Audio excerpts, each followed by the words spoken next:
There is a Monday deadline for the $500 million bond that he must pay. And when I say must, let me put it like this. He lost the fraud judgment. So if he doesn't pay it, they'll start to take his buildings. He does have the right to appeal if he puts up a bond for the fraud judgment. You are required under law to do that, to appeal a fraud loss. And he is in New York courts, and New York legal requirements matter and apply to him like any other person. But no one, no bank, no hedge fund, no institution has yet stepped up to fund Donald Trump, to put money down, which he then would use to say, okay, they're holding on to that while he gets to appeal. And the reason is important. We'll get into that. Trump is very frustrated. He's now begging for help from people who have apparently money, unlike him. He is, quote, hitting up high-dollar donors, not just for campaign cash at this juncture, as the general election gets into full steam, but, quote, also to see whether they might guarantee his bond. And the details about Trump's fundraising show how all of this is clashing together, because he has an agreement with the RNC that donor money, some of it goes to a PAC, which pays Trump lawyers before the Republican National Committee gets its funds. And that's just for money going to them. You can only imagine what's happening to the money that goes directly to Donald Trump's political groups and political action committees. And it's becoming clear tonight as we barrel towards this deadline that Trump may not be able to come up with not only the funds himself, but with anyone who will post the bond for him. Nobody wants to lend him the money, in this country anyway. Who knows what's going to happen with Russia and Saudi Arabia, because they know that he doesn't pay his bills back. Is there any effort on the part of your team to secure this money through another country, Saudi Arabia or Russia, as Joy Behar seems to think? Well, there's rules and regulations that are public. I can't speak about strategy that require certain things, and we have to follow those rules.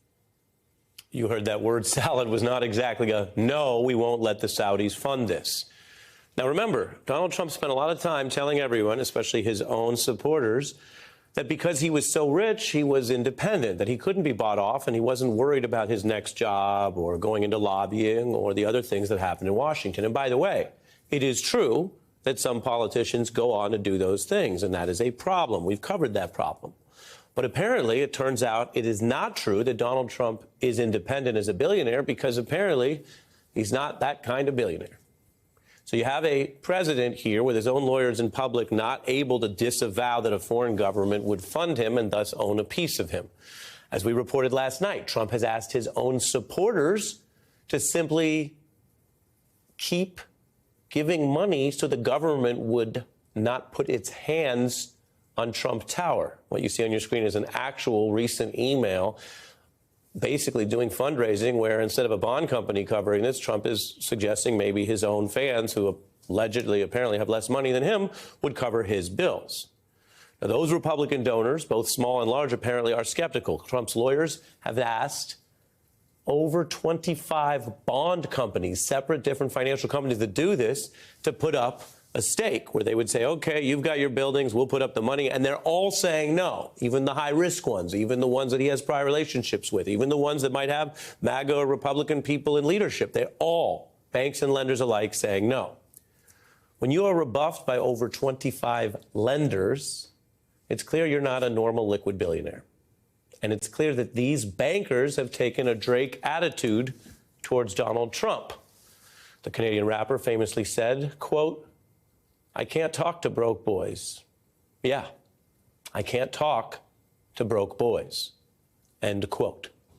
Well, these bankers don't talk to broke boys or broke elderly billionaires.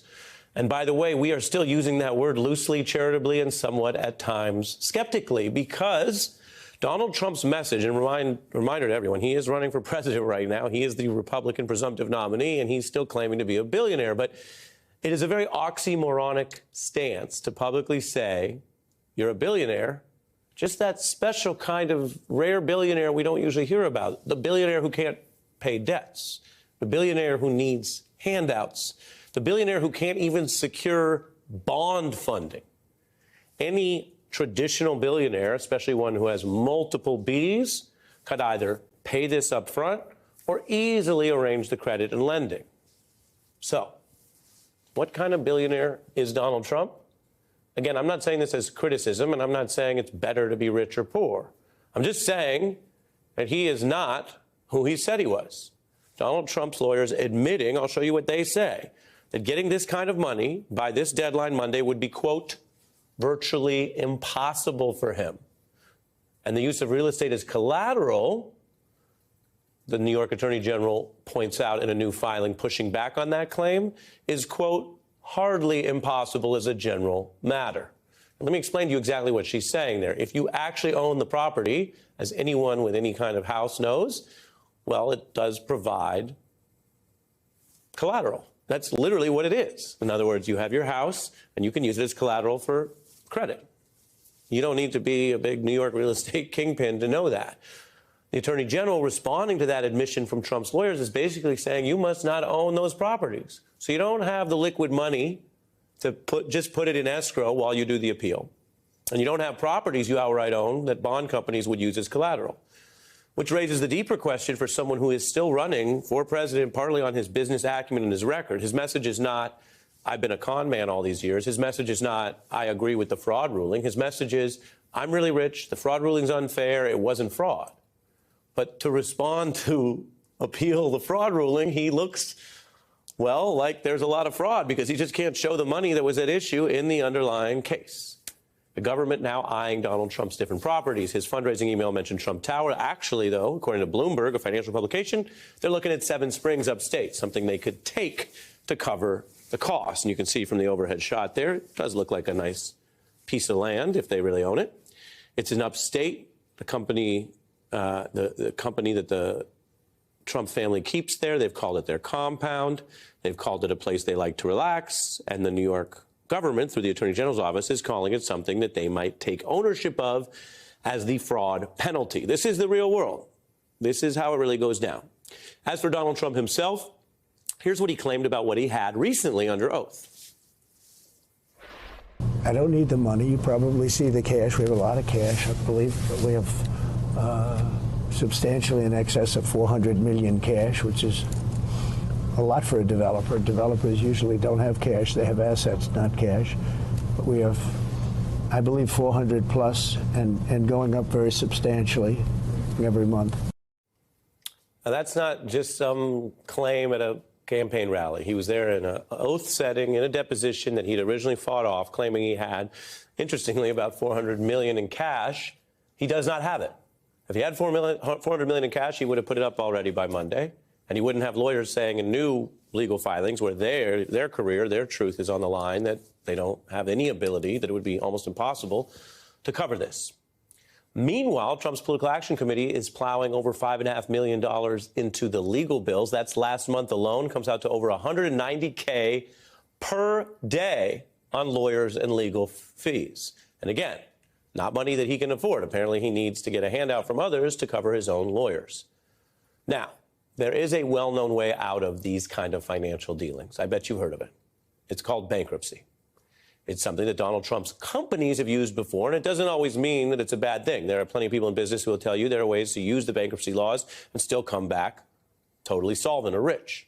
Washington Post reports, though, that whether or not that would be a business option, Trump has decided against it over, quote, concern it could damage his campaign. You think? You think if you spent decades claiming you were a billionaire and then the first time you had to actually publicly put up some money, you just declared bankruptcy, that might damage your brand? That might make, I don't know, 1 out of 20 or 1 out of 10 Republican fans think skeptically about the whole story they've been sold? Well, Donald Trump, according to the 2020 results, cannot lose 1 out of 20 or 1 out of 10 of his core voters. He needs to make up voters, to make up the edge of 7 million down that he had in 2020. So this story, while financial, is also political. It's also electoral. Trump's finances are under that crunch. Politically, the fundraising numbers, this is a subset but related issues, show Trump and the RNC now have about $50 million, about $45 million there, if you count it up. That's him and the RNC, and they are one. Now he's a presumptive nominee. That's cash on hand. We have these numbers officially because they are regulated, so you actually have to report this into the government. Rules still matter.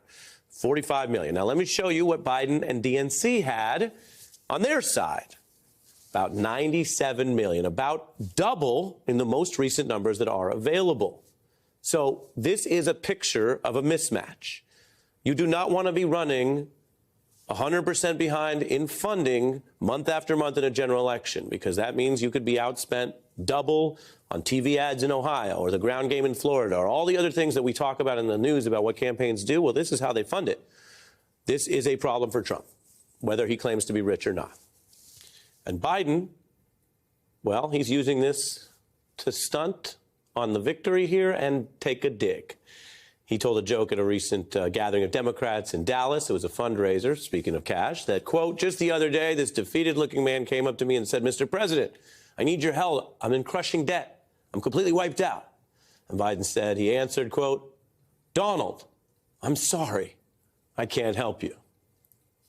Trump's finances are also seeping out beyond just the news environment or the people who follow, New York bond fraud appeals rulings, which is not everyone's cup of tea. But if you just watch TV or you're online watching the late night shows, you will hear about it. Something tells me over the weekend Trump's going to start talking about how strong Vladimir Putin is, and suddenly a dump truck full of rubles will pull up and cover this for him. Trump didn't fill out a bracket because he doesn't have the $10 to join the pool. These are the kind of jokes that would obviously personally bother Donald Trump.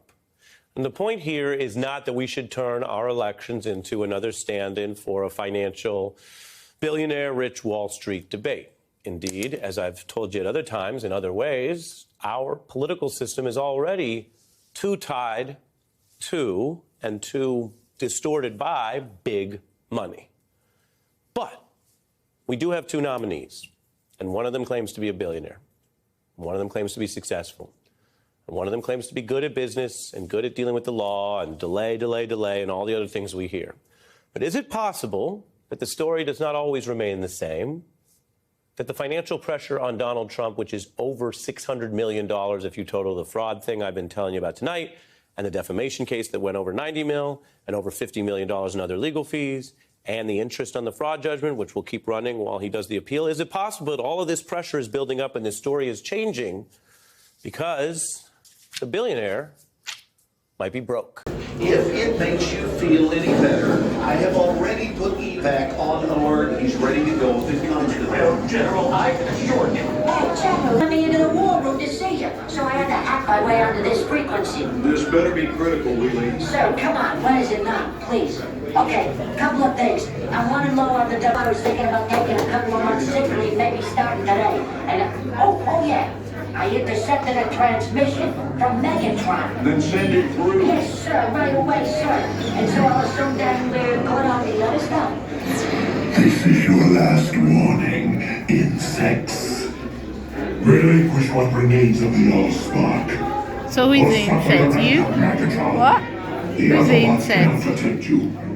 They were defeated on our world, and we will defeat them here. This was just a diversion. Security, please bring up. Rabbit, she's already inside. Deeds! Give me an update on that reserve. Boss readiness. What was his name? What was it? Evac, sir. Right, evac.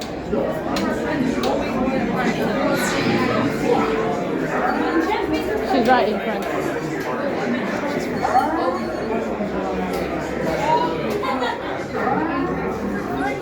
We are facing a heavy, sustained attack. They appear to be after the All-Star aircraft. General, watch out! General! Need this immediately, General. Evacuate everything. Hold on. National security advisory. Stay down. Check it out.